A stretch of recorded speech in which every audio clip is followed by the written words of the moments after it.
or a broker. Those are the type of people that are selected to be on these on this particular board that have experience and background in that. So, but that's who will hear your disputes if you have any when your new assessments come out. Anything else? Did I miss anything, Dr. Sullivan? I can't, you know, sometimes we have things that get by me at those meetings because, you know, things happen. But I think that's basically it, unless anybody has anything else. That's really good. Yeah. It's on. Oh. It's on. Yeah, do you have a time frame when you expect these assessments to go? Like months, weeks? I'm not sure. I don't want to misspeak on that. I know we've been told that. I wanted to say in December, but I really would rather, I'll be glad to get you the information, you know, so that I'm not telling you wrong. When you have Thank it, you share with all of council for us. I haven't been given anything yet, but once, you know, I know it's coming. So, but I'll be sure that you get it once I have it. Thank you. Thank you. Appreciate it. Mr. Hawkins?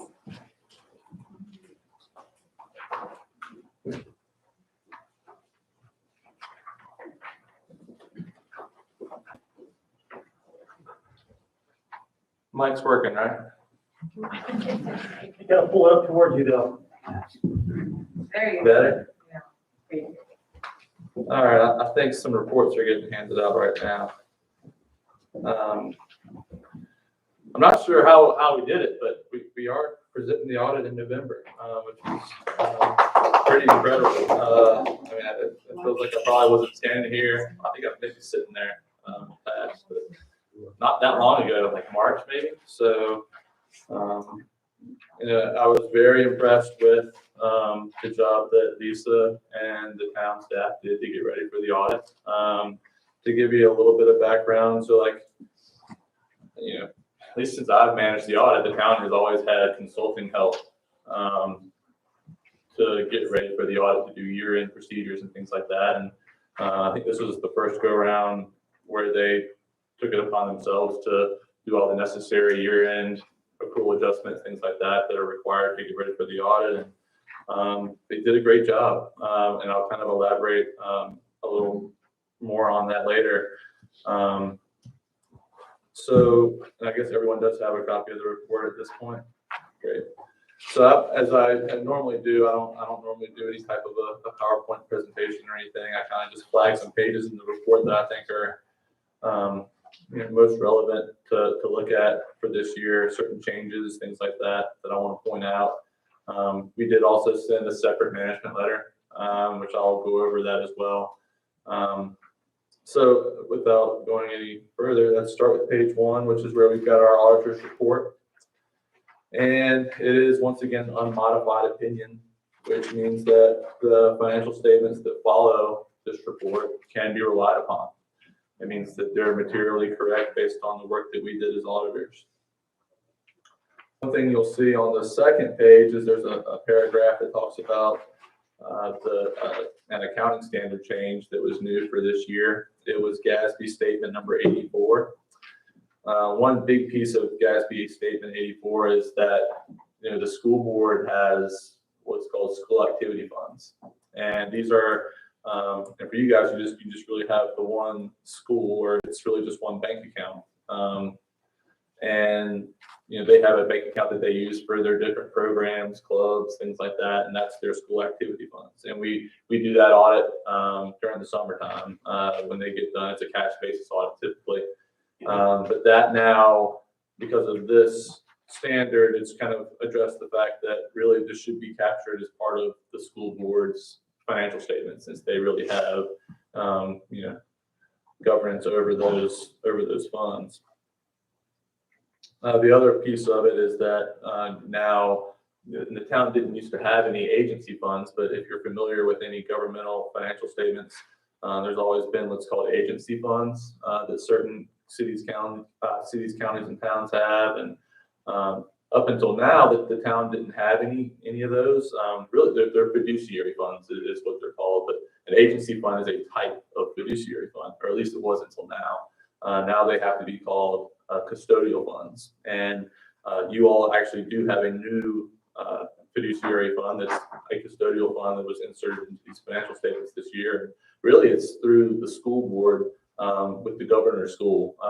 You all became a fiscal agent for them, and therefore this was now considered to be a custodial fund to the town's financial statements. I'm now going to go to page 6, and this is where we start to look at your fund financial statements for the year. And the general fund ended the year with about $3.3 million in its fund balance. But the more critical number is really your unassigned fund balance, which is the amount that's for use at the town's discretion that hasn't currently been earmarked for any restrictions or assigned funds. On page 8, you can see how we got to that 3.3 million. And I should also point out within your governmental funds, you also have the capital projects and the erosion fund, although the erosion fund, I don't think has had any activity for the past couple of years. But your general fund, you had total revenues of 8.1 million, expenditures of 6.9. You had some transfers to your capital projects fund. And that's the amount I think that is allocable to the funds that were in excess at the school board that they had remaining at the end of the year, that those funds revert back to the town. And under the agreement that the town has, they then put those funds into the capital projects fund to be used for future projects. And so that's how we got to your 3.3 million from the just less than 2.5 the previous year. On page 11, you can take a look at your water and sewer funds and the revenues and expenses in that fund, and how you got from in your proprietary funds, which are what water and sewer funds are. We actually call those net position rather than fund balance. And the reason for that is they're a different type of fund. They report things on an accrual basis. They take into account capital assets, long-term debt, and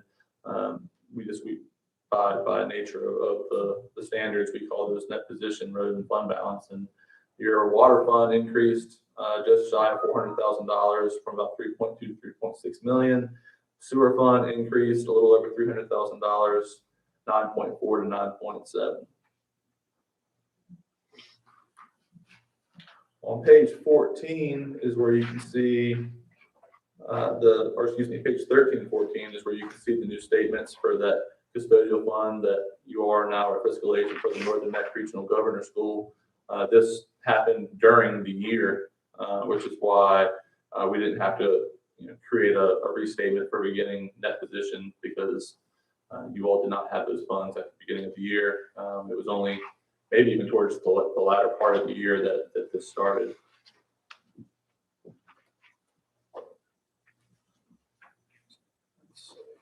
One thing I did want to point out, and we'll kind of flip backwards, I meant to mention this before on page 6. There is a number on your general fund balance sheet for unearned revenue, and it's up $1,877,386. It's under liabilities.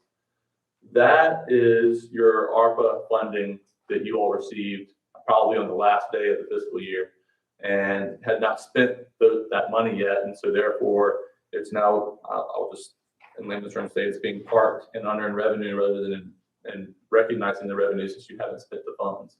As you spend that ARPA funding, it'll come out of this unearned revenue and go into your revenue.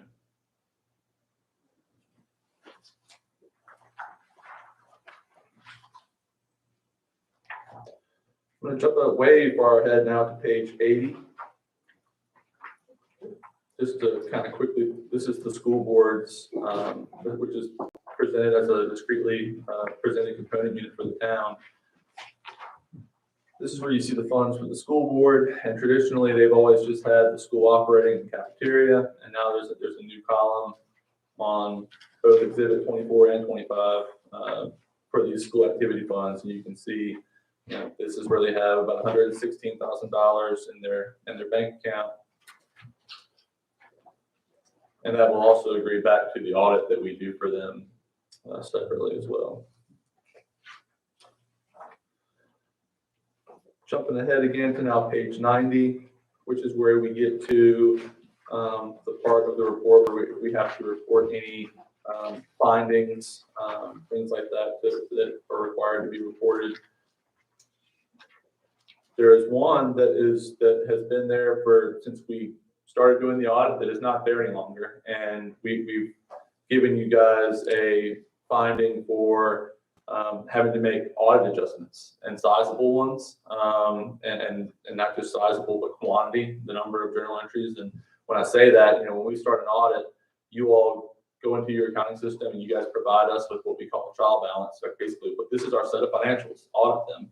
And when I audit them, in the past years, I've had numerous journal entries that I've had to move things around and record things that were recorded. And that's why you all used to get that finding for these adjustments that had to be made. And it's not there this year. And that's because the entries we did have some, but not nearly as many as we had in the past. It was a vast improvement to the point where I didn't think a finding was necessary. I think that is a very big step for the town. One thing I will say is that the school board, and this was really in aiming for this date, that was kind of the challenging part in meeting this, is that the turnover that was at the school board created some difficulties there from their finance director position.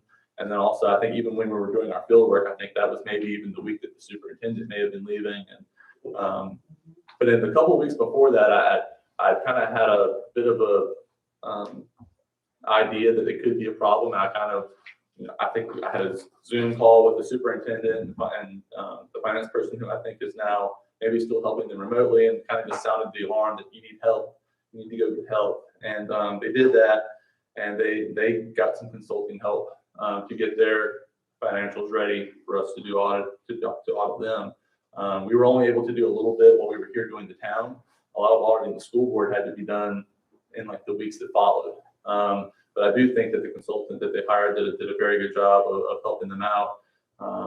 And one thing I'll get to a little bit later is that the town had kind of changed their process for how they report the school board activity.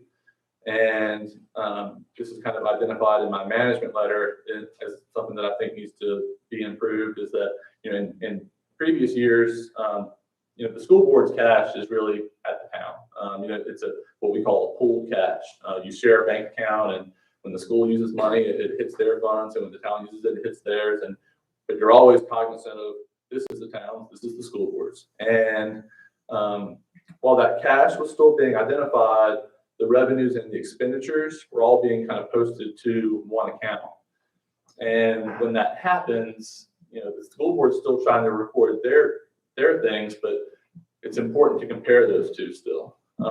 If you want to know who's right, if we have a discrepancy in a revenue account, it's hard to say who's right and who's wrong if the town's not recording their piece of it. And so in my separate management letter that I did, I am recommending that the town go back to, maybe they don't have to be as detailed about posting them to individual revenue lines, but I am recommending that they at least start posting to revenues and expenditures, so that we can then make sure that those amounts are being reconciled with the school board.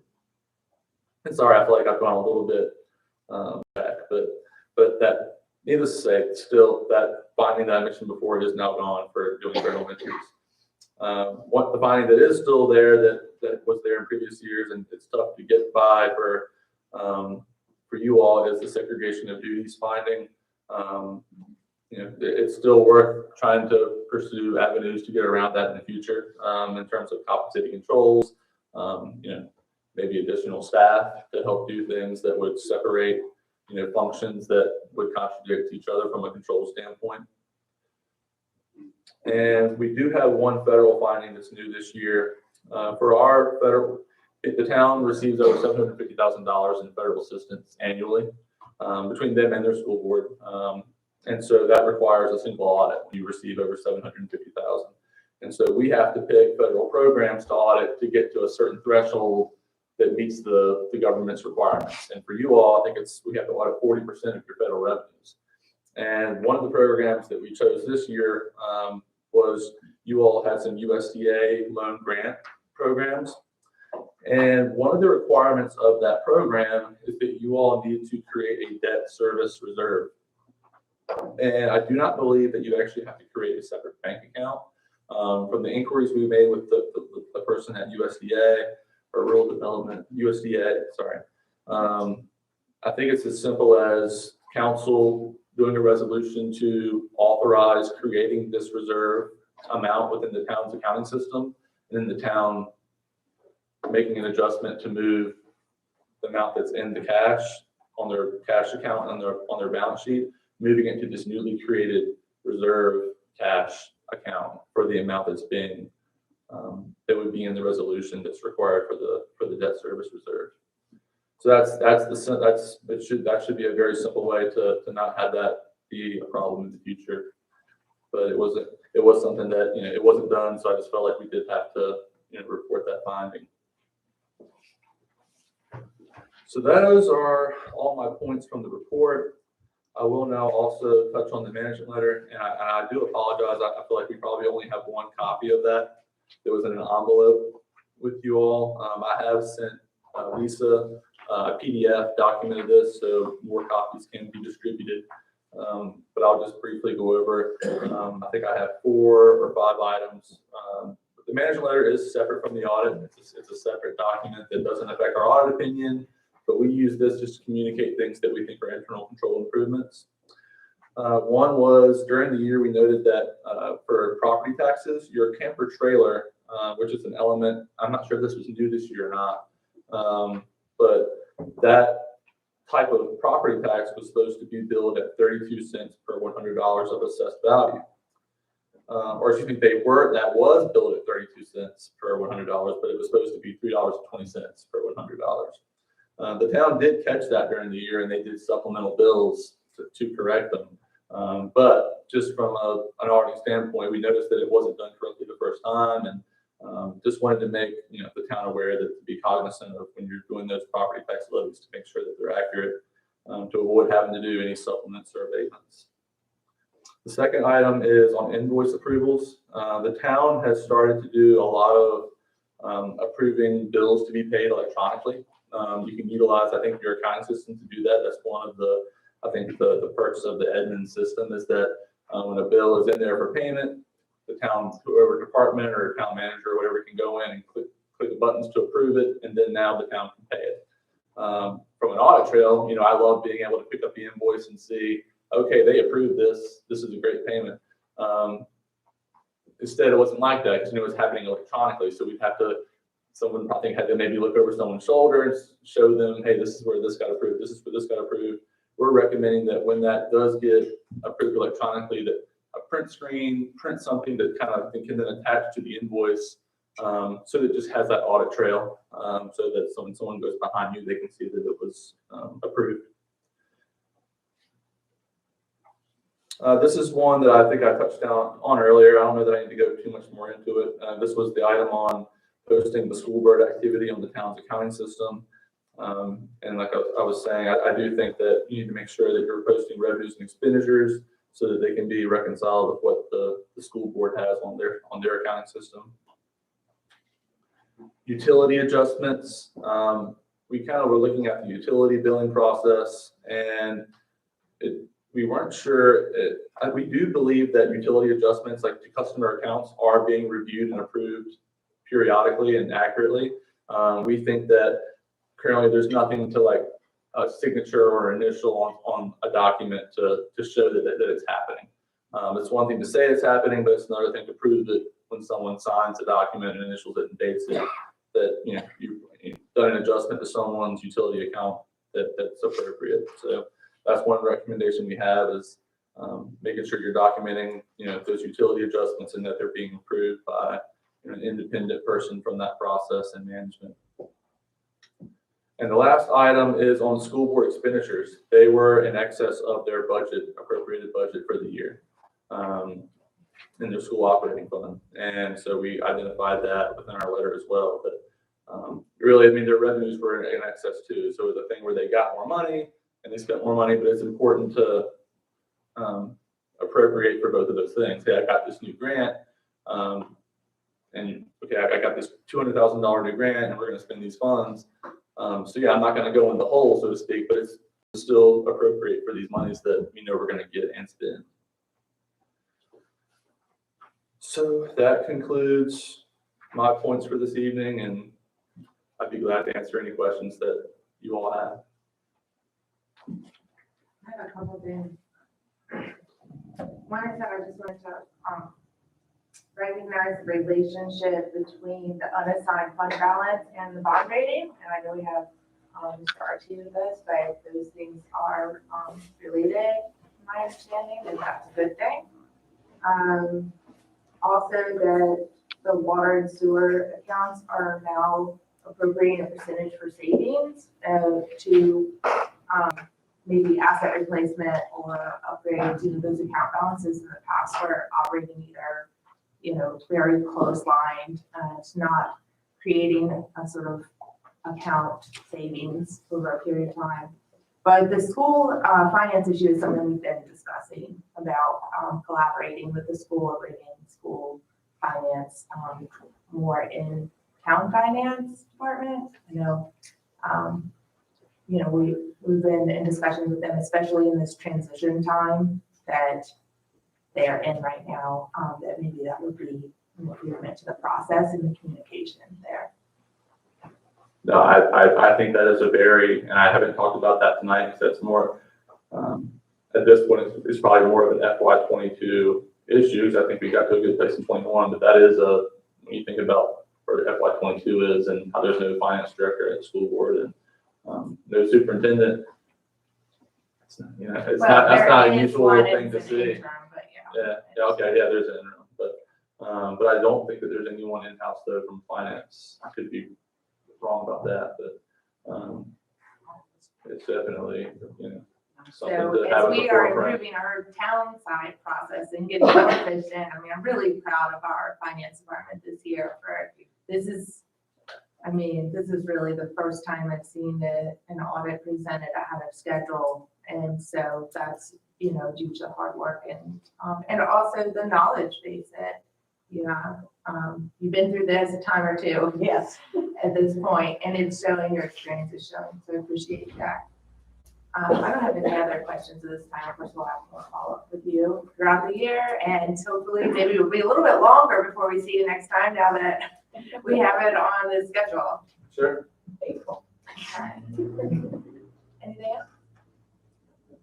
Okay, thank you so much. Thank you. Have a nice evening. Thank you.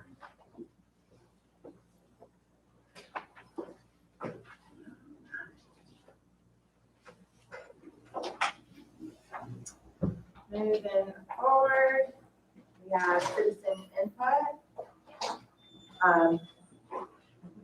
Mr. Kern isn't with us tonight, but I will remind everybody that it's 3 minutes, and Ms. Oliver is the one who controls that.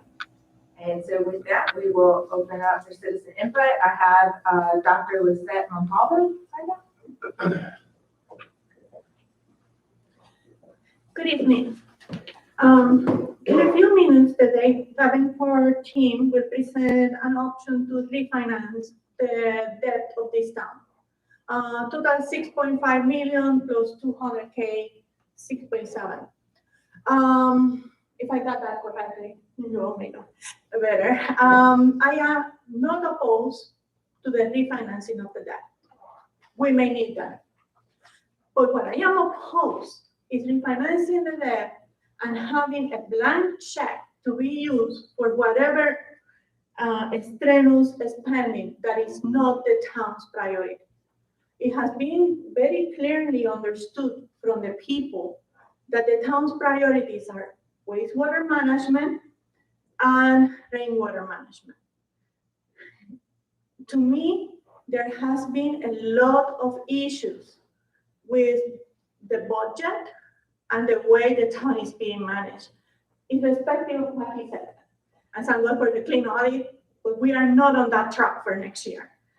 In the letter from November 10, tab C, it says very clearly that there were projects approved that are in progress or completed that were not funded.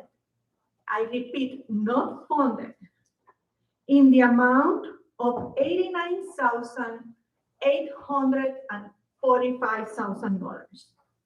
In addition, the identified budget shortfalls for legal fees, which I understand because we have a major project in town, but for parks and recreation and buildings and ground, that's totally unacceptable, totaling $104,800. In other words, our town overspent almost $195,000 or $96,000. What will happen when we have all that money? It's shopping spree, going crazy. So my point is, if you're going to refinance the debt, do right to the people of Colonial Beach and use that money for the priorities. Thank you. Mr. Montalvo? He sent a testimony. Do you want me to read it? Well, you want to hand it to Heather, she'll read it.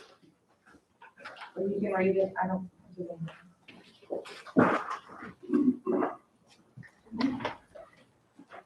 From here to here to here, and from here to here and then here.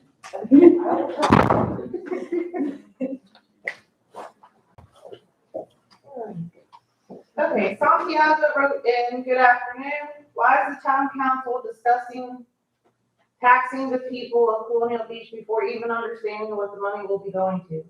In 2020-2021 fiscal year, this council spent $100,000 to make a stormwater management plan.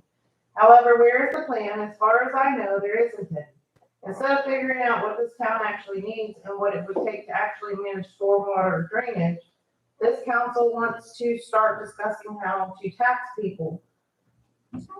How about instead you finish what you promised to do and pay for, and then we can talk about how to pay for it.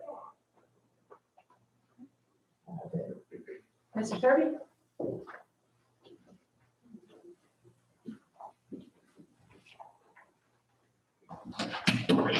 Ready, Ed? Good. Steve Serb, 2100 North Riverfront Drive. Couple things very quickly on stormwater utility briefing, which we're going to get into, I guess, later. The only thing I can tell you is about the only municipalities that are doing this are in Maryland. The only town, or the only city in Virginia that has had a charter change, which it takes legislative action to do this, is the city of Richmond. I scoured this thing. Look up rain tax, and you will get obliterated with information on it, mainly Maryland, because that's the only place it's really happening right now. Let's see, the next item, hiring part-time help. I would rather see us put the money into hiring efficient, knowledgeable, and well-trained and competent individuals into positions so that the town themselves can do the jobs that they're hired to do, instead of us having to go out and get consultants to tell them how to do their jobs. I can't apply for something and some consultant review it and give me notes and go into the town and go into whether it's permitting or whatever else and ask them questions because the person won't be there. Let's hire people who know what they're doing. Everything that you've listed on what we need assistance is in the job description of everybody who works for every other municipality without a consultant. Put the money in by hiring good people and stop turning interim planners into zoning administrators who have no clue what they're doing. Let's see, next thing. Unspent funds. How can we have unspent and huge savings in street maintenance, road maintenance, when it's a reimbursable by VDOT? How are they going to feel about the fact that we have a huge excess when they reimburse us for that? I want to give everybody in the public my email because I'm going to be issuing an enormous amount of information and it won't get to you from the town, and I don't like Facebook and that other thing. My email is svcirbee@aol.com. I'm going to set up a group text thing that I could just copy on everything I said. Right now, the last 3 weeks, I've sent 70 pieces of correspondence into the town manager, mayor, planning commission chair, copied all of them. I've gotten 0 responses. I've had half-ass answers to 5 FOIA requests that were incomplete. Same FOIAs I sent to the county, I got back at the cost of an $8 flash drive.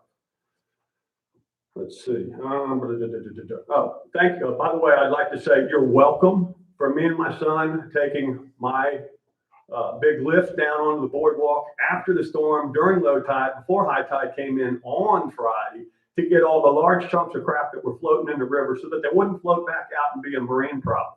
Also for picking up all the trees that Joyce Reimer's group planted and got washed out and hauling them to my shop and planting them. I appreciate you all mentioning me and thanking me for that, Ms. Mayor. Let's see, what else can I come up with? Tomorrow night's a planning commission meeting. Is that it? Thank you. Please come to the planning commission meeting tomorrow night. It's a nightmare with this family. Ms. Hutchins?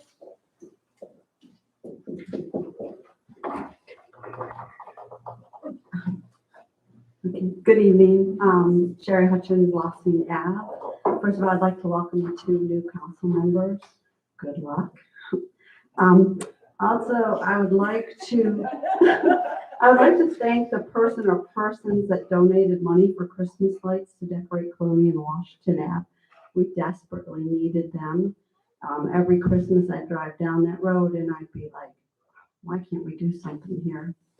Also talking about Christmas, town has been decorated, Town Hill. There's been volunteers up there. That always seems to be the same volunteers. I'd like to thank them. Also, they are doing a fundraiser. Instead of bikes that they raffle off, they are raffling off 2 electronic Jeeps for children. I have tickets. There's other tickets if you're interested in purchasing them. And then the beautification, I didn't realize a lot of the trees that were planted washed away. That's sorry to hear. But I'd like to tell them thank you for that. But also, I'm concerned about pop-up signs, especially on, like when you come down Colonial to turn on Washington. I don't think it's appropriate for businesses to put up pop-up signs on public property. It doesn't do anything for the beautification of our town. And also, if you're going to let 1 or 2 people do it, you better expect a lot of the other businesses to want to put theirs up. So I think they should be removed. And then the last thing, which is everything that people are concerned about, is Eleanor Park.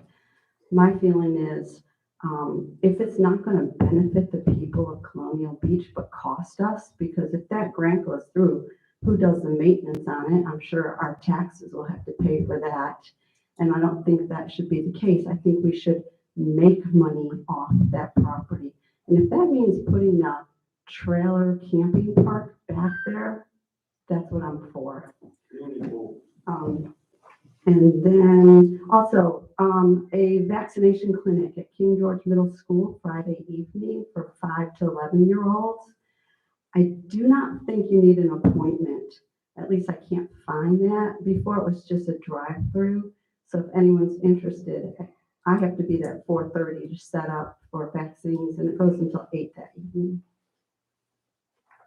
Thank you.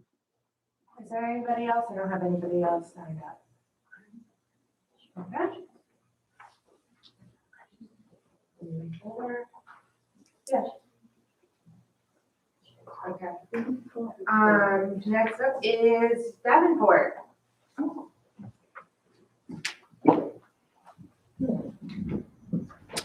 Good evening. Thank you for having us here this evening. My name is R.T. Taylor. I'm with Davenport and Company. What you have in front of you this evening is a hard copy. There should have been a memo with an attachment in your agenda package as well, but we've handed out the hard copy version. I'm going to talk through the memo just briefly. I'd like to keep it conversational. If you have any questions along the way, just let me know. As it was mentioned earlier, we were here in June doing some preliminary work for the town. We decided over the course of the past couple months that we'd go out to the banks with some of those initial preliminary thoughts and survey the banks to see if we had a viable refinancing opportunity. And we're happy to say that actually the interest rates came in under what we had anticipated. So I think what we have here in front of you this evening is a great opportunity to refund a few loans for real savings. Part of the discussion will be how those savings are structured. And so we need some input from you all this evening. One thing that you will have in front of you tonight is a resolution for your consideration. If you'd like to move forward with the refunding and lock in these savings, that will be for your consideration this evening on your resolution. And Vivian, your town attorney, can talk you through that a little bit more, or I'm happy to answer as well. So front page of the memo, we identified these 4 loans that you have outstanding. There's a 14, a 15, and 2 17 loans, totaling about $6.7 million outstanding, with accrued interest and everything to pay it off. That's about the amount of the loan. We did get back 7 responses, which we thought was a great turnout. Shows that the banks are very interested in lending the town money. And again, this is not for new debt. This is debt you already have in your portfolio. We're just looking at refunding it. So those are just in alphabetical order there at the bottom of page 1. On page 2, you'll see a matrix here where we reordered them a little bit and put them from the low interest rate at the top and to the highest at the bottom. Key government finance provided the lowest interest rate at 1.88%. They also provided very flexible prepayment provisions, such that if the town decided to prepay it in whole or in part at some future date, you could do so without any penalty at any time. So given the key government finance proposal, that would allow the town to obtain the most cash flow savings out of all the proposals received. You're locking in your financing cost or interest rate from now until the end of the loan, which we are not pushing out. In fact, we are shortening it just slightly. And then again, the prepayment provisions are very flexible. So you have the ability to prepay it at any time in whole or in part without penalty in the future. So given that setup, if you will, the page 3 actually gives you the 2 options I mentioned at the outstart of the conversation. Is we had this great rate from key government finance at 1.88%. And depending on how we amortize the new loan to take out the other 4 loans, we can actually structure it so that you get your savings up front, or you can levelize them over your next several budget years. So if you look at page 3, column B, this is the one we're calling option 1, upfront savings. And I'm gonna skip down to line 23 and 24. Your savings in those fiscal years, depending on that upfront structure, you could save in the next couple budget years, including the current budget year, $120,000 and then $106,000 in the first couple of years. On option 2, this is where we would levelize the savings and basically enhance your budget from this fiscal year on until final maturity, basically, or at about $17,000 per year. So when you total them up at the bottom, you get roughly the same $235,000 to $265,000, and then you present value that back to see what it is in today's dollars. They're roughly the same amount of money, $216,000. Any questions on the 2 options? Or again, that's for your determination, what your thoughts are, what your preferences are. How would you like to recognize it over time or upfront? But again, I'd like to point out on the bottom line, when you do the present value calculation, what are those future savings equal today? The industry benchmark to say whether or not we got a good refinancing is 3%. That's our standard, what we typically try to sort of build our recommendations around, if you will. And you can see we're slightly over that at 3.4%. So I think, again, rates came in much better than what we thought we were going to get back earlier this summer when we first started these conversations. And then a couple of weeks ago when we got the bids in, it was a pleasant surprise to have a 1.88%. So with that said, after we've had our conversations with staff and with your legal counsels, Davenport would recommend moving forward with the refinancing if it's so your desire, we would just ask again to give us a little bit of guidance on how you would like for us to structure it such that we can coordinate with the bank and the legal folks to get it solidified. Okay? Are there any questions? Yeah. Is there any advantage to not taking the cash up front? It looks like about $230,000 on option B. What's the advantage of spreading it out versus taking it in the beginning? Well, there's two schools of thoughts. So number one, the reason why you might take it up front is because you know you have some projects that you might have to knock out this budget year remaining or next budget year. You could take those up front and go ahead and spend them over the next couple of budget years. Or the argument the other way is we'd like to get our budgeted debt service down by 17,000 now and know that in our future budgets, we are down at that same level each year. So we're effectively capturing it over time. We have a new lower level for annual debt service. So it's just either your budgeting tool going forward, or it's a cash in your pocket to take care of immediate needs.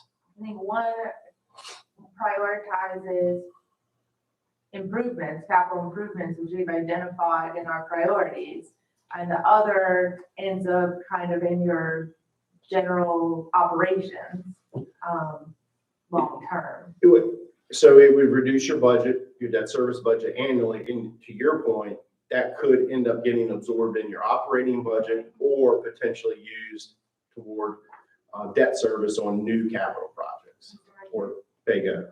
When do we need to make the election on these options? That would be this evening, sir. Key Government Finance has asked us, and they're holding your rate firm. So the rate you see tonight is not going to change between now and closing, but they have asked that we close by December 9th, which is slightly different than what's in your packet.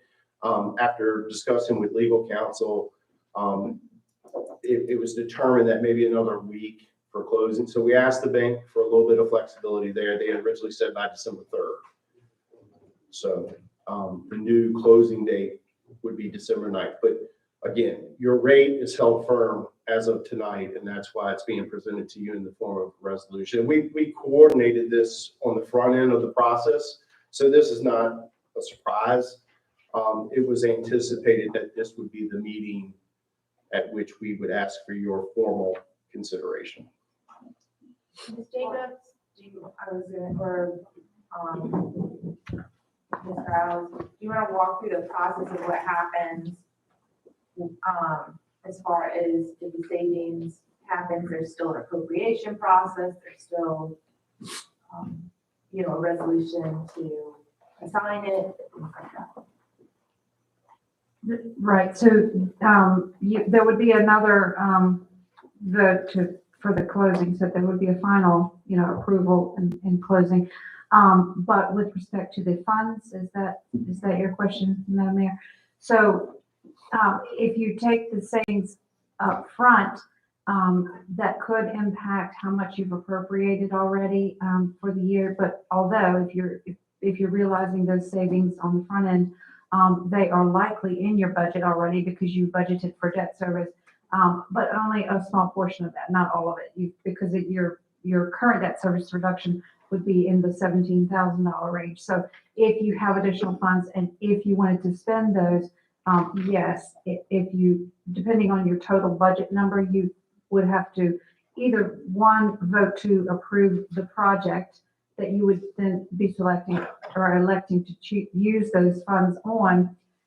Two, it might require a budget amendment, or it could be both, depending on what your total appropriated amount. So there would be at least one opportunity in the future or need to vote on the utilization of those funds, and potentially, again, it might be even a two-step process.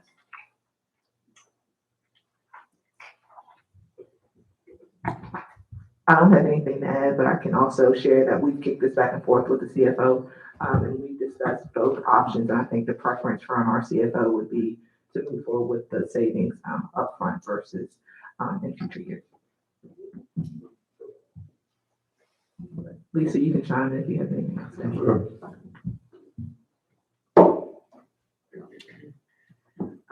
The reason we were asked him to present this is because one of the biggest reasons to refinance is so we have some savings on our debt service. But the other reason is we have so many projects that are sitting out there without funding on our CIP. And we thought that it would be better to have the savings now in order to start implementing some of these projects into fruition. So they're just not on a piece of paper. And but again, that is up to council how they want to have this money come in.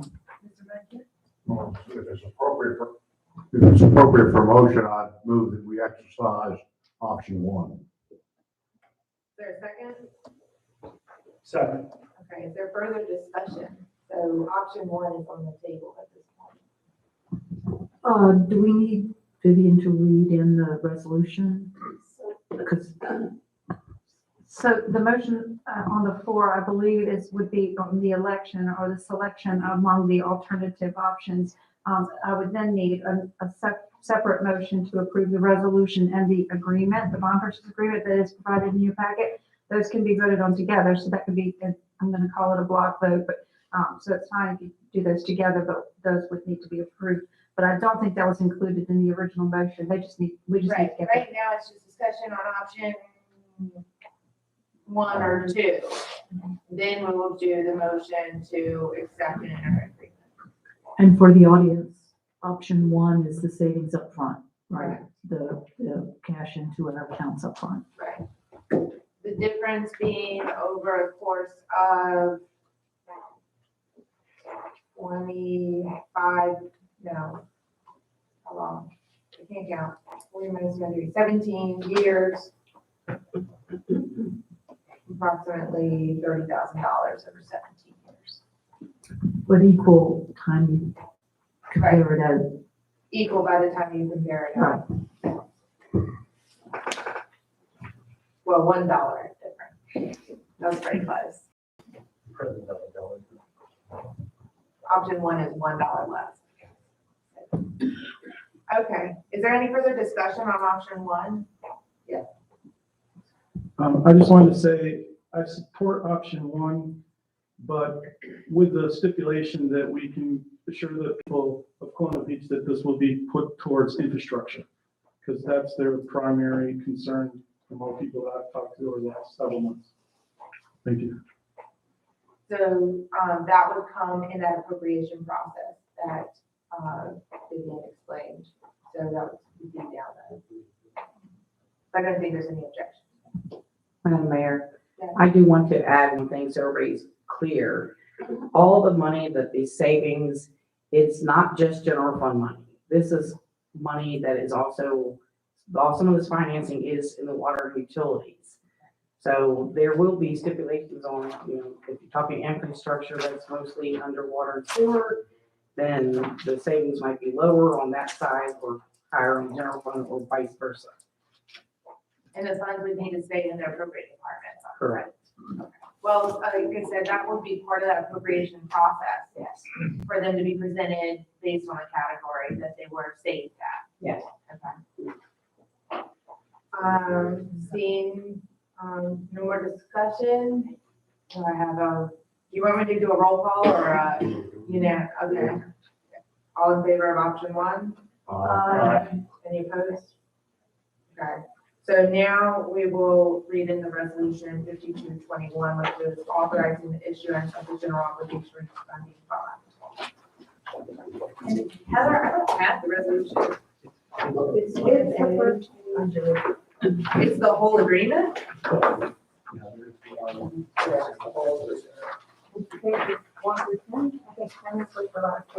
It's a lot of pages, and maybe I'm just not. So there was no draft resolution, I think, prepared, but what is before you is the resolution to approve the financing, and, as someone pointed out earlier, the draft resolution is, hold on. Tab A. I'm sorry. Yeah, I have tab A. Yeah, it's on tab A. So Right, so this is to authorize moving forward to closing with the transaction. And again, there will be a final vote on the, for the closing. But just to point out, these were prepared in the amount of, and I'm going to tell you wrong, and I just did it, 6 point. The amount's a little bit higher just because and it's 6.7 is what it's drafted at. It's not expected to be that much. You have the information from Davenport about what is anticipated to be the total amount, but because you never know exactly, this just authorizes up to that. So it's just authorizing the transaction, and then the bond purchase agreement ties in with the resolution. So this is just authorizing moving forward with the transactions. And this does not have to be a roll call vote, but we like it. All right, and do a roll call vote on it. Is there a motion for the transaction and moving forward on the general obligation refunding bond? I think, again, this is to approve the resolution and the bond purchase agreement that is included. It's all behind tab A. Yeah, it's just like 50 pages. Yeah. I move to approve resolution 52-21, which is the resolution authorizing the issuance of up to 6.7 principal amount of general obligation refunding bond of the town of Colonial Beach, Virginia, and providing for the form, detail, and payment thereof. And the bond purchase agreement. And the bond purchase agreement. And the bond purchase agreement. Do I have a second to that? All right. We'll do a roll call vote. I'll start this side. Ms. Clement? Aye. Okay, Mr. Rockett? Aye. Ms. Robertson? Aye. Mr. Gates? Aye. Ms. Willie? Aye. And Ms. Aye. And Chair votes aye. Great job on the rate, Thank you. 1.88. Thank you all very much. Thank Appreciate you, it. Arthur. Thank you. Yeah, Y'all have a good evening. thank you. Don't be a stranger, okay? I know you like Fun Beach. I'll also add that RT will be coming back hopefully in December to discuss financial policies as well as update on our That's right, CFP the investment in account. January. Fantastic. Yay. Okay, next up, resolution 5321, amendment of the budget and general fund. Ms. Oaks, would you like to read something? Yes, okay, so in summary, we just finished our audit and we identified unspent funds. And this resolution is recommending that we bring them into the fiscal 22 budget. Give you some background, back in July of 2020, we had brought in unspent funds from fiscal 19 into the 21 budget. Some of those funds at the end of fiscal 21 were not spent. And that was $122,514.76. We had a lot of discussions back and forth between council and staff. We dedicated these funds for certain projects. And this resolution is asking that we bring what we didn't spend, because we couldn't spend it by June 30th for various reasons, into the budget for fiscal 22, so we can get those projects finished. So these were the priorities, including the improvements to Castlewood. Yes, yes, there was the Castlewood, there was the interns that we hired, hiring JC, his salary for the year. There were a few other items, I don't have the list in front of me. But these were items that we had talked about in May of 21. We tried to get everything done before June 30th, but unfortunately, some things we weren't able to. It wasn't enough time. The other part of it, the $160,000 that was mentioned, we get money every year from VDOT for the urban construction maintenance program. And when we don't finish spending those funds, we need to bring those back into the budget. This year, there was $160,000 that wasn't spent. And we would like to bring that forward again to do additional street work this year in fiscal '22. There was some money that we didn't, the comp plan wasn't finished, so we did not pay for that, bringing that 15,000 in to pay for the rest of the comp plan. And the insurance renewal, we ended up prepaying the insurance. We didn't have the renewal at the time the budget was done and finalized. When we did get it, we realized that it was a lot more than we budgeted for. So we prepaid that. So that's the other $43,000 that is included in there. Mr. Montier? Clarification, when you say comp plan, you mean the employee compensation plan? No, that is the planning commission's comp plan. The Their comprehensive plan that they, yeah.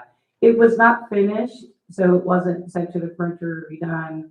And we didn't get that final bill, I believe, until July or August. Yeah, we just recently paid it. But we had money budgeted in 21, thinking it would be done, and it wasn't, so we want to bring that in so we can actually pay it in 22. Point is, there's more than one comp plan. That's a good Sorry. point. That's a good point. Are there any other questions? I got one. A lot of people were concerned about that 160,000. I think you clarified it for us, but I noticed on the second page, it says repairs and maintenance. So, and I know that on the previous page, it says street maintenance. So is that the same thing? It's Yeah, not that- mixing funds. That line item, that department 041200 is our streets department. Okay. This is where we put all of the money toward street paving, and that's where it gets spent out of. So that, when it says repairs and maintenance, that's just the title of the line item, but that is the streets department. Okay, thank you. Any other questions? All right, do I have a motion for resolution 5321? So moved. All right, on second. Second. Any further discussion? All in favor? Aye. Any opposed? Resolution 5421. Next one. Is ours. You're on a roll. Yeah, continuing on.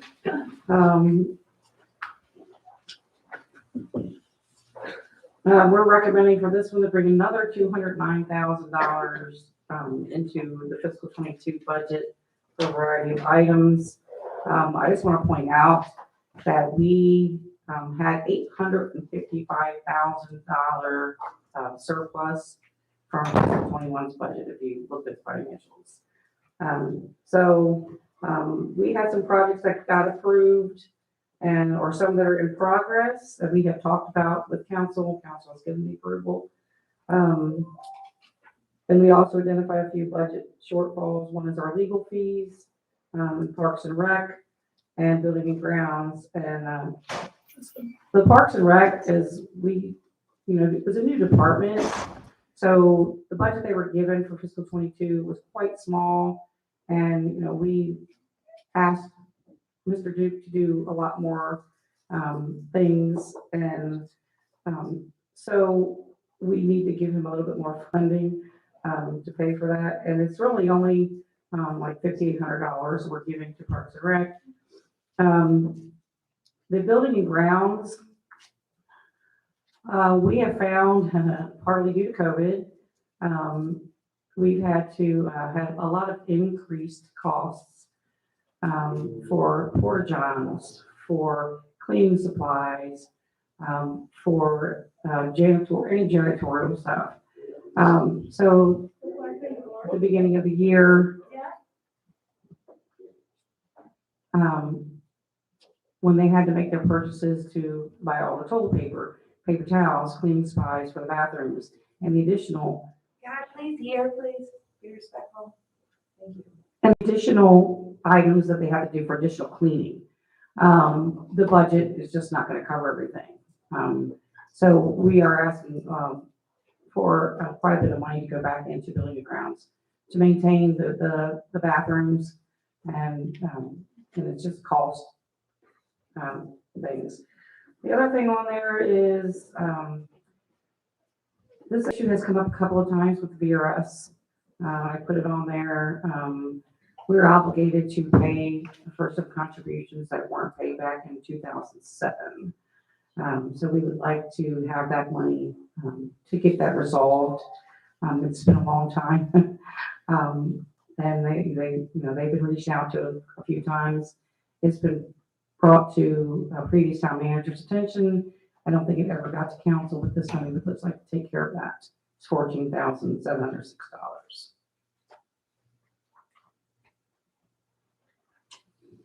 Okay. Any questions from the folks? Does this include also fixing the bathrooms on Town Hill for the AC? Yes. Yeah, that's really, I mean, I don't know if anybody went to an event on Town Hill this summer, but it was suffocating. Yes, it does include money to repair that AC unit. Can I please hear up here? Thank you. Order.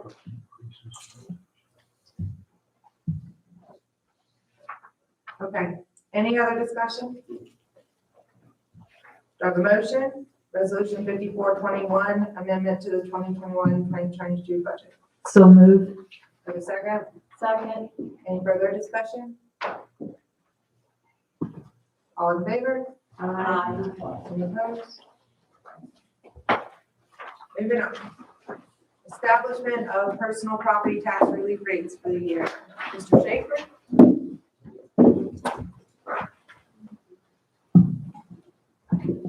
Good evening, council. So this is to approve the personal property tax relief. Every year we get state funds that is to be applied to eligible vehicles in the town of Colonial Beach. This gets applied to all of those vehicles. What we have to do is we have to take that amount that we get from the state and add in any abatements that were done from the previous year. Because when it is abated, technically, that PPTRA wasn't used, so it goes back into a pot that has to be redistributed. So this year we received $240,316.76 from the state. There were abatements from last year of $5,355.65, and to bring the amount to be able to be a percentage, the town had to contribute 50%.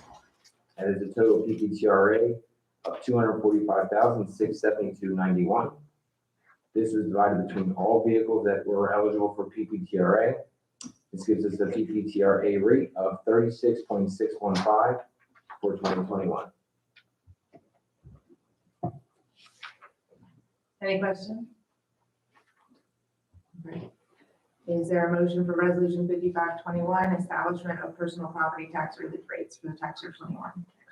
So moved. Do I have a second? Second. Any further discussion? If anybody has a vehicle that's kind of dated, this applies to you.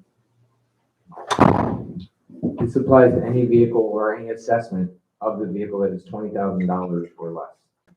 So if your vehicle is assessed $20,000 or less, you get PPTRA on that assessment. If your vehicle is, let's say, assessed at $40,000, you would get the tax relief on the first 20. Okay. Any further discussion? No? Okay, all in favor? Any opposed? Okay. There you go. Ms. Oliver, resolution 5621, appointment to the Colonial Beach Redevelopment and Housing Authority. The Colonial Beach Redevelopment and Housing Authority consists of seven seats. We have 2 vacant seats on it right now. We just reappointed 5 members that were more than willing to serve another term. So this is just one applicant that has came in, and it has been recommended by, the applicant has been recommended by the Colonial Beach Redevelopment Housing Authority. It's for Ms. Judith McGurkin. So we're just asking to have her appointed for a 4-year term. Do I have a motion? So moved. Second. Is there any discussion? I just want to thank Mr. McGurvey for providing us with this update. I know he said he didn't read it read into the record, but it's really good. Did you make the motion? No, I didn't. You should have. She got to it first. She's a quick one. Yeah, watch out. Thank you, Karen. Yes, and thank you. I know you're back. Appreciate it. Okay, any further discussion? Yeah, I have a question. Was this advertised on the, since this is being appointed by the town council, was this advertised on the town website or social media or anywhere in town for people to apply for this position? Appointment to the housing code, I don't know. No, it was not. It was brought up during a council meeting when we reappointed the 5. It was mentioned that the 2 seats were empty. So there's still a vacancy. There's still one vacant seat, there's a vacant seat there, there's a vacant seat. There's a few vacant seats on. Can we advertise those? Can we make sure? Yep, we're gonna advertise those. I was just gonna say, I'd like to make a motion that we table this until next month when people have an opportunity to apply for this through open advertising. Is there a second to Mr. Williams' motion? Okay. Motion died. There's a motion still on the table for the resolution of the appointment of this position. I'll do a roll call vote just in case there's any confusion about that. Okay. Okay. Aye. Aye. Nay. Aye. Motion passes, but I do think we should advertise the additional position. Also, this is just for anybody who wasn't at the last meeting when we talked about this. This is a reestablishment really of this housing authority. And so there's like a lot of opportunity to get involved at a ground level on this. And also opportunity with Virginia Housing that wants to come in and partner with our housing authority. So anyway, it's sort of a new spark to the particular, task at hand. All right, next up is our public hearing. Ordinance number 719, amendment of the Colonial Beach Charter, section 4B. And Vivian, would you like to, or should India, either one?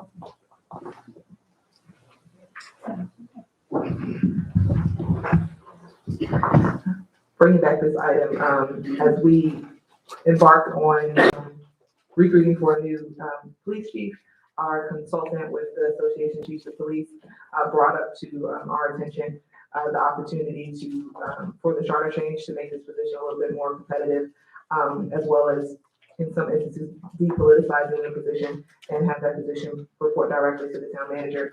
So this item is to make that charter change, as well as this public hearing would be required before we look to take this item to the General Assembly, as this charter change would have to go forward to the state for amendment to our charter. I will open the public hearing at 7:30 p.m. I have Ms. Montalvo signed up. Okay. So I did a lot of research about what is good and bad about having the chief of police under the town manager. It's true in a small towns that's very frequent. However, it causes a lot of issues sometimes, especially where there is a toxic culture where they don't get along very well, or in places where the town manager is not that versed in security, privacy, or even in the police procedures. I am not sure, Ms. India is new, and I know she didn't have any prior experience as a town manager.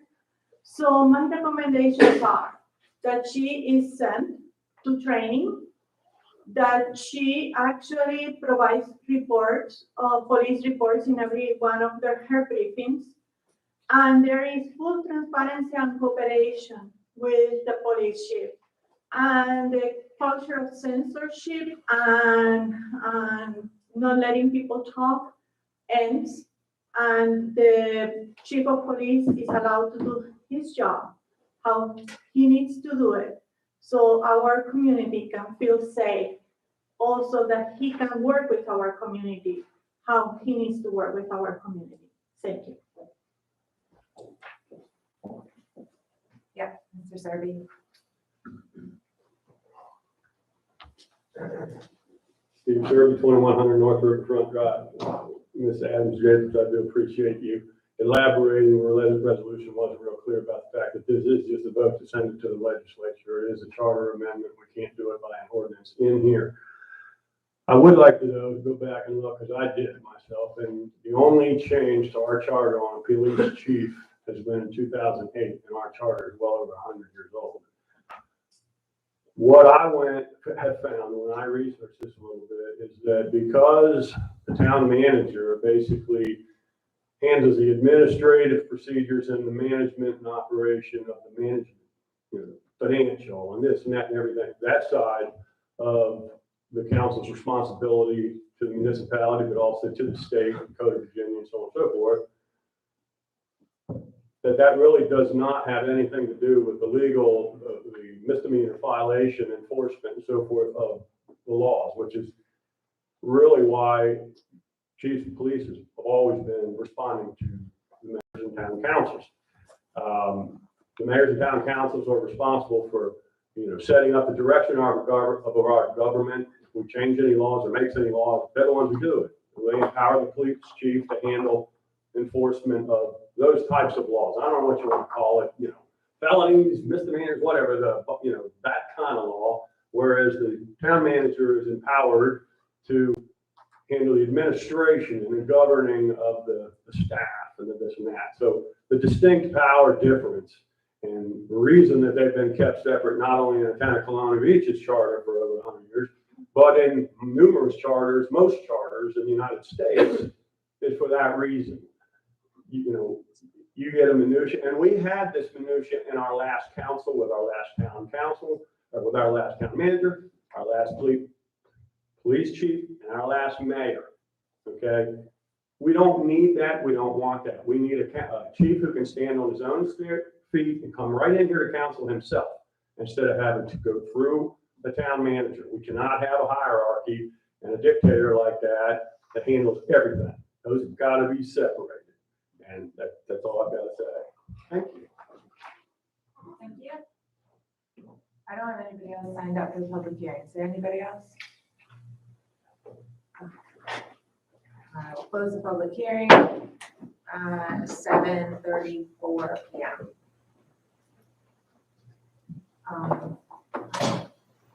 Mr. Miller, would you like to say anything? As the intro chief?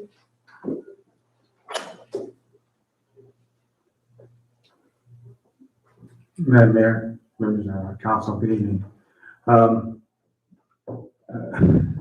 been policing about 41 years now, and I've worked in 3 different agencies. I'm a graduate of FBI National Academy, and I teach there. The police chief is not on par in every organization that I've worked in with the town manager or city manager. It's just to have unity of command. Unity of command is that a person answers to but one supervisor. So where I've worked, I've always, as a chief, responded to or reported to the city manager, or in this case, the town manager.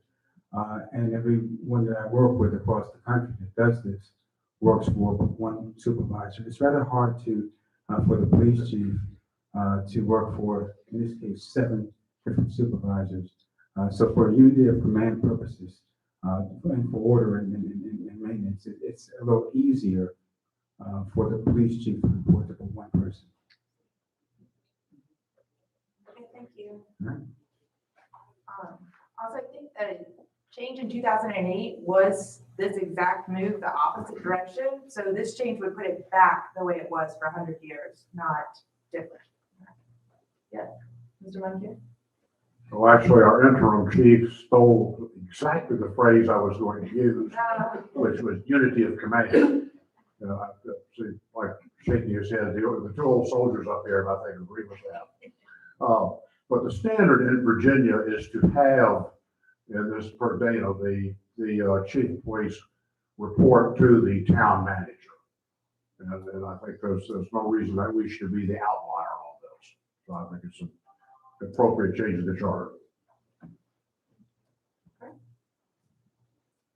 May I make the motion that we, Can I have a new member make the motion? okay. I'd like to. I just wanted to open it up for discussion since we kind of started discussing here, but I'll let somebody else do it. Mr. Williams, would you make the motion for us? Sure, I will make the motion. Okay. For ordinance 19, amendment to the charter, section 4B, which is to go to legislation in Richmond. Is there a second? Second. I'll second it. All right, let her second it. Oh, calm down.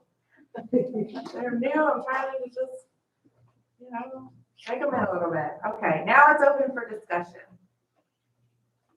Since I was out of order again, I'll just repeat what I said earlier. Thank you.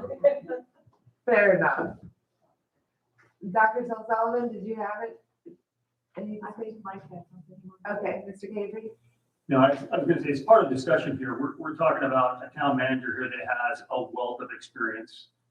Maybe not as held the town manager position, but the deputy town manager in a much bigger metropolis than this place here. Has worked in this in several different areas. I don't know how she is able, how we hold her accountable as a town manager for synchronizing the efforts of the staff and to bring the staff together to handle major events without having this type of like, as Tom says, as Mark says, a unity of command and being able to synchronize the efforts. And I think this just falls in line with making it an easier position for her to handle, makes it easier for the police chief. I certainly don't see myself as a law enforcement expert, and I don't pretend to be, and I don't think I have any business telling the chief of police, here's what your priorities are from Mike Cavey. We all have to talk as a council anyway, so technically, all 7 of us would have to come together if we want the police chief to do anything. We can't do that unless we hold meetings and post meetings and advertise meetings, so we come together to discuss that, and then we go forward. That's not a very efficient way of doing business. I think having a town manager overseeing the police chief is the most effective and efficient way to manage this. Any other? Yes, Dr. Sutton? Mr. Cavey said it very well. I just wanted to add that this was also the recommendation by the administrator that came in and spoke to us from the Virginia Association of Police Chiefs. I've also spoken with several people, some of whom I believe would be applicants for the full-time permanent police chief position. And everyone that I spoke to that's in law enforcement said they'd much rather report to the town manager than to have 7 different people that they had to answer to. Okay. Any further discussion? Yes, Mr. Williams? Just wanted to mention, I did the same thing that Karen did. I spoke with several law enforcement people with backgrounds, and at first I was kind of on the fence, because do you want to give that much power to one person, be a town manager? But the people that I spoke with that were in law enforcement that had multiple bosses said that it was very challenging. They kind of, even to some degree, pit one boss against the other. If one didn't say what they liked, they went to the next one. And so I can see where it would be very frustrating to work for, 6 council members and a mayor. So that's why I will support the resolution. And also, I just want to remind people that if the council has a problem with what's going on with their law enforcement, they can go to the town manager, because like India reminded me the other day, she has technically 7 bosses because Counselor is her boss. So I think there's a little bit of a check and balance in there. And if we have concerns, if our constituents are saying that there's a problem with crime or there's something going on, I believe we could go to India and address that with her. Thank you. From my short time being mayor so far, it has been extremely frustrating actually for the police department to have 7 bosses. And I would like to see efficiency in all of our departments. So if that is a step forward in that, then to me, that seems like a positive move. Okay, I am gonna call roll call that vote if there's no discussion. Okay, I'll start with you, Clement. Aye. Michael? Aye. Gabriel? Aye. Williams? Aye. And Chair votes aye. All right, to the final one, stormwater utility briefing. Ms. Adams Davis. Thank you, Mayor. Once Heather gets this pulled up, I'll jump right into the presentation on our stormwater and stormwater utility briefing for this afternoon. I will start off with the presentation and then I'll hand it off to Mr. Murphy, who will speak a little bit about specific maintenance issues and the history of maintenance within the town. But starting off on slide 1 in terms of our introduction for this afternoon, we'll walk through what is stormwater, how does the town currently manage stormwater, what are some of the challenges, and whether or not a stormwater utility would be an option in the future to address some of our challenges. First, what is stormwater runoff? To the next slide. Just a brief diagram. Hopefully those who are watching online can see this. Just a diagram of kind of the rain cycle, and to explain what stormwater is. Stormwater runoff is generated from rain and snow melt that floats over land or impervious surfaces such as paved streets, parking lots, and building rooftops, and does not soak into the ground. Stormwater runoff can cause a number of environmental problems. It is fast-moving stormwater that can erode stream banks, damage hundreds of miles of aquatic habitat, and can push excess nutrients from fertilizers, pet waste, and other sources into rivers and streams. Just a couple of examples of stormwater assets. To the left there, you see a catch basin. To the right, you see a detention pond.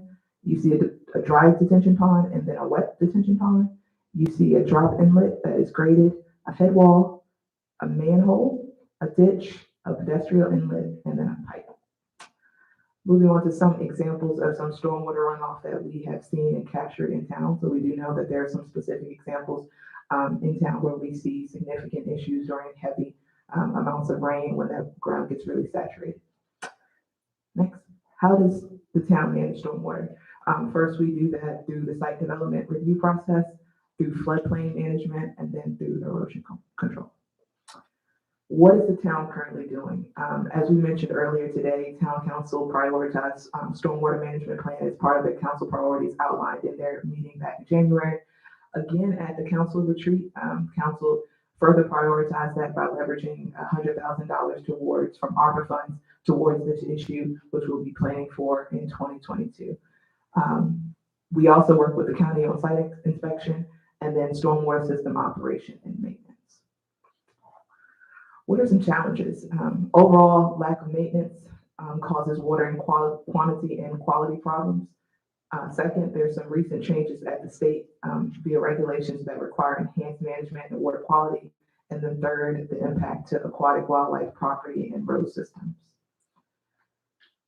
There are also some impacts to some of our operations in town, including impacts to our wastewater treatment plant.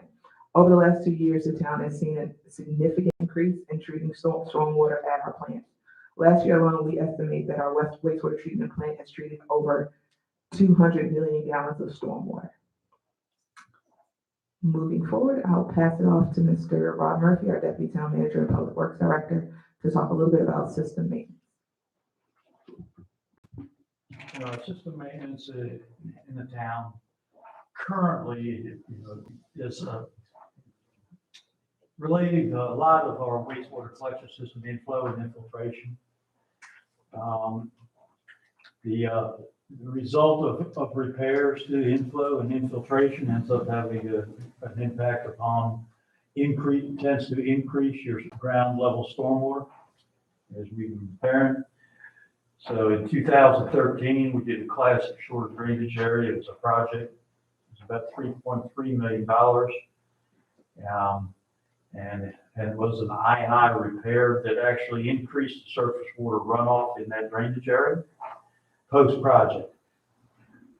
Then the additional stormwater construction costs currently in relation to stormwater is the central drainage area, which is impacted in our wastewater collection system.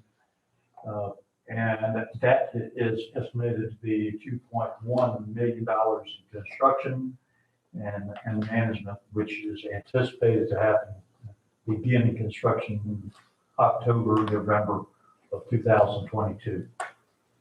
That's overflow mitigation, and we anticipate a minimal stormwater increase after that particular project. However, we're currently looking at future I&I projects as we proceed, and we anticipate that there will be approximately $10 million in anticipated repairs stemming from a study that we are currently involved in relating to townwide inflow and infiltration. And we fully expect that those repairs will indeed increase surface water runoff post-project at those areas.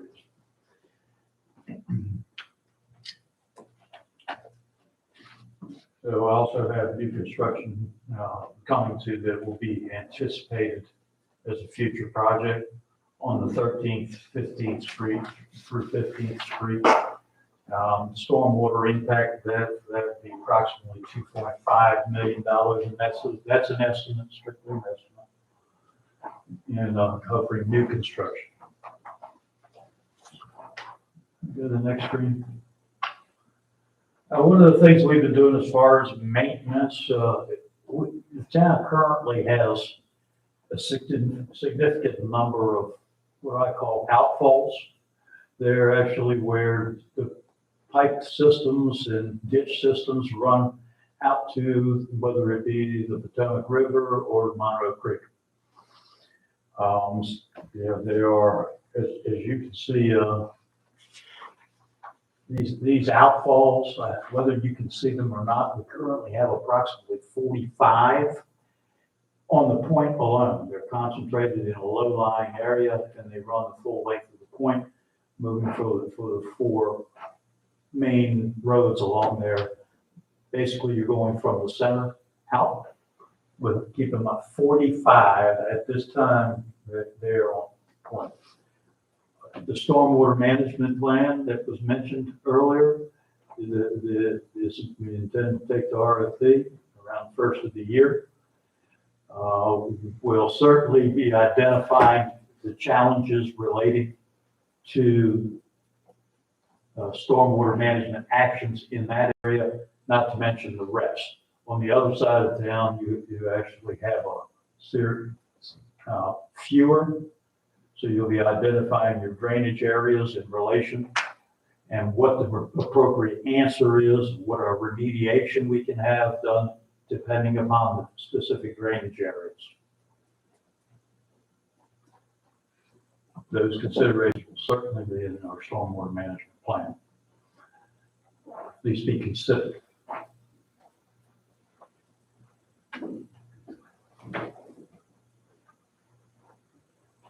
Thank you. Turn it back over. Thanks so much. Moving on to the question about stormwater utility. As Rob mentioned, we would be moving forward with that RFP process to hire a consultant to take a look and establish our stormwater management plan. From that, there could be a recommendation to establish a stormwater utility to directly address some of these issues that we've seen over the last decade plus. And there are some pros and cons to establishing a separate stormwater utility. A few pros here, more directly related to runoff. you could have a dedicated revenue stream to manage future stormwater, for your future stormwater management plan, and it is more equitable. A con to a stormwater utility would be we would need additional staff maybe needed to administer the program, and a stormwater utility fee may be perceived as a rain tax. To follow up on that, why create a stormwater utility rather than just increasing taxes?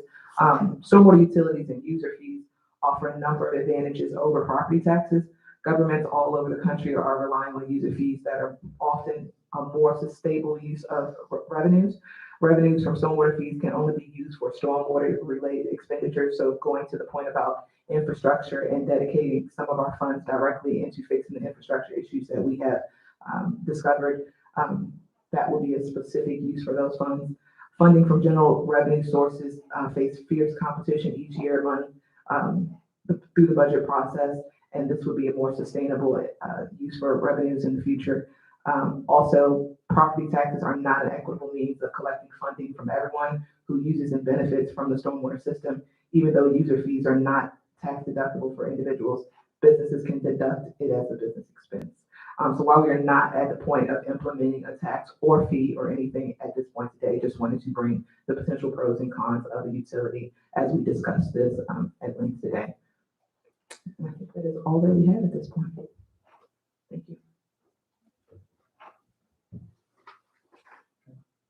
Mr. Beardsley, I'll go on this side first. Yeah, I just want to make one statement about the, I think it was mentioned earlier, only one town in the city, one town in Virginia, the city of Virginia has a stormwater utility fee, and they're all in Maryland. About 10 minutes before, well, this afternoon, before this meeting, it took me about 10 minutes. Cape Charles, Colonial Heights, Alexandria, Chesterfield County, Virginia Beach, Chesapeake, Virginia, Blacksburg, Lynchburg, Staunton, Hampton. That's just a few right now that all have stormwater utility fees. So I just want to make sure we all understand this is not a one-off from someplace. This is throughout the state, and most of those places are either in areas where the water runoff from the mountains or you're close to the water. Stormwater utility fees are the ways they're getting at this issue, as the town managers talked about, creating a revenue stream for stormwater specifically. So we're not the only one. We would not be the only one other than Richmond. Is it similar to creating an entirely different department, like the way the water fund and sewer fund are? Yes, it would be an entirely new It would be enterprise. audited separately, funds couldn't be mixed, like water and sewer, when, revenue that comes from water and sewer cannot be used for general fund anything. So that kind of keeps that. All right, I'm just understanding the process. Go ahead. This question is for our attorney or any attorney that has the knowledge. Does it indeed require a charter change to create a stormwater utility, and needs to be approved by the state legislature? No, it does not. By equitable, does that mean that people who have property and are using rain gardens, whatever, to try to manage their own stormwater pay less of a fee than people that have paved over their entire property and have more runoff? Is that what you mean by equitable? That's a question for them. That would be a specific question based on a potential model that would be brought forward by a consultant. But in terms of overall equity, you could set up your fee structure in a couple of different ways. But for instance, you could have single family fees to be all the same. Obviously, if you were a business or had a larger property and a footprint, you would pay more, but it would not be a flat across the board fee like a property tax. So that's what I mean by more equitable. It would be based on your property. I think in that realm, there is, I think it's Portsmouth or Virginia Beach that has like a standard. And then if you have rain gardens or you have a storage tank or you're under your 36%, you apply for a discount. And then a discount is, but that sounds very, this is obviously just an initial briefing at this point. There isn't any action to take today. You're correct. There are credits and then exemptions that could be included in our structure moving forward. And there are credits and exemptions in various structures across the state. So we really could have some flexibility in how we would set that up.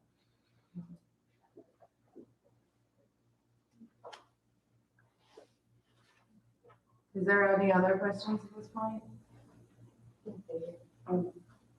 I just want to make a comment. I ran on this platform of being fiscally conservative, and I just, seeing a little bit of the post on social media last night about this, I think you probably have a mutiny on your hand if you started trying to tax people on what they have on their property and how much water runs off their land and all that. So I just want to caution the council if they decide to do something like this, that you're probably going to have a lot of angry people in town. And that's my 2 cents. Thank you. I think that's pretty clear. We knew that. I'm not advocating for it, just FYI, just to make that clear. But I do think that, the stormwater issue is something that is really a big item to talk about and to tackle. And if we actually want to make progress on it, we're going to have to find a way forward, or it's going to be like it is. And so we have to, take that seriously when we talk about infrastructure. So that's part of being more knowledgeable and assessing it. I think at this time we have the ARPA funds. It's very fortunate that we sort of have this, state, federal money to help us. That's what the $100,000 is for the comprehensive plan, which has not been spent yet. So I just want to make that clear. I know there was like an allegation that got spent. We haven't seen a plan. There are procurement requirements, and the procurement is going out in January. So that will be how that is handled. And that will tell us more too. I mean, I need some answers before I'm ready for anything like this. We need that comprehensive plan. We need to understand what is the low-lying fruit on some of these solutions that we can just get done, and how much of that fixes the problem. I think we need to understand all of that before we go that far. I will also add that we are pursuing the grant for this very purpose as well, and we would hopefully know that within the next month and a half whether or not we were awarded, which would also help build some capacity on our current staff for future training related to stormwater management, as well as funds that we could use for this purpose as well. So we are identifying and working towards that. Mayor? I just wanted to add, I don't think anyone up here is actually advocating for or against a utility. I think what we're trying to do is to get an accurate description of what the possibilities are and what a utility might be if it came to that. What is the difference between, what is a rain tax? So based on my research, I've heard that this fee could be perceived as a rain tax. It is a fee and not a tax, but there are some who say that this is similar to or essentially a rain tax. Okay, so it's terminology. Yes, sir. Got it. Okay. Is there any other questions? All right, we'll move forward. Resolution 5721, authorization of town manager to enter into an agreement with on-call non-professional services. Ms. Adam Shagos, you want to read some of those? Thank you. Piggybacking off of the last item, we are working on a number of projects that exceed some of our town staff expertise, as well as the need to really bring some additional technical experts on to help with some of these items as it relates to some of our ARPA projects and some other projects that we are working on and coming on down the pipeline. With working with the town attorney, we found a piggyback agreement that will allow us to have some on-call non-professional services to assist with some of those items that we have in the future, primarily focusing on some of the stormwater management, as well as we've identified some ordinances and that we will need to look to potentially revise. I know Mr. Moncure is working on them, but he is but one man. We have some other items that we know he'll be working on in the fall. So I want to just have a little bit more depth on our bench to be able to help us move through some of these projects in the coming year. And we would be leveraging the George Washington Regional Planning Commission agreement to work with the Berkeley group to have some on-call non-professional services as needed. Yes, Ms. Moncur. How are you planning on budgeting for this? Separate question. We are currently looking to absorb this in our current budget through our contractual services and through any savings that we have in our departments.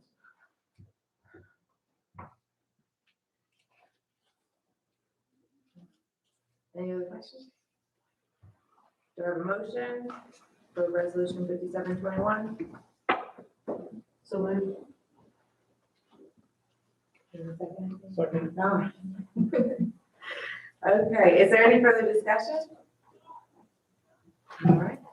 All in favor? Oh, sorry. Sorry. I apologize, I didn't mean to cut you off. There's, you know, there's so much accusation out there, and I just would like, I mean, I don't understand this to be something that we need because our staff is underqualified. I see this as something we need to supplement our staff who only have so many hours to get projects done that need to be done. It seemed to be an accusation out there that this was because we didn't have qualified staff, and I don't personally think that's the case. I think we're taking on some pretty major projects and that we're gonna need professionals in many different specific areas, and we can't hire somebody that each time we need to reach out and get answers to these specific things. That's not efficient either. I mean, yeah. Well, ideally, we will be able to demonstrate a cost savings based on the utilization of part-time help rather than employing full-timers. Thank you, Tom, for saying that better than I could. Any further discussion? All in favor? Aye. Any opposed? Okay. We're almost at the end. Is there a motion to go into public meeting pursuant to Virginia Code 2.2-371187, consultation with legal counsel pertaining to pending litigation, where such consultation or open meeting would adversely affect the litigating posture of the public body regarding the case now pending in Westmoreland County Circuit Court. And pursuant to Virginia Code 2.2-371181, discussion of assignments of duties, staffing, and resignation of specific public officers, appointees, or employees of the town of Colony Beach, including the police department, possibly other departments. Pursuant to Virginia Code 2.2-3711A1, discussion of performance of duties of specific public officer, appointed or employees of the town of Colony Beach, including the office of town manager, and possibly other departments. Do I have a motion? So moved. Is there a second? Second. All in favor? Aye. Any opposed? Fantastic. Closed session, I'm gonna take a 5-minute recess to meet in there. Yay.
Is there a motion to reconvene an open meeting?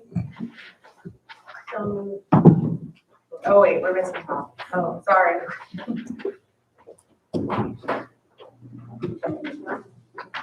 Okay, is there a motion to reconvene an open meeting? So moved. Second, Second. all in favor? Aye. Is there a motion to certify that only public business matters lawfully exempted from open meeting requirements under the Virginia Freedom of Information Act, and only such public business matters as were identified in the motion by which the closed meeting was convened were heard, discussed, or considered in the meeting by council? I need a motion. So moved. And second, and we will individually certify. I so certify. I so certify. I so certify. I so certify. Certified. I so certify. I so certify. Is there a motion to adjourn? So moved. Is there a second? Second. All in favor? Yay! Congratulations. Turn on the fire. Sorry about the noise on the recorder, Heather. I know that was loud. Half-assed. Does it turn on the fire a second? It does. I don't know.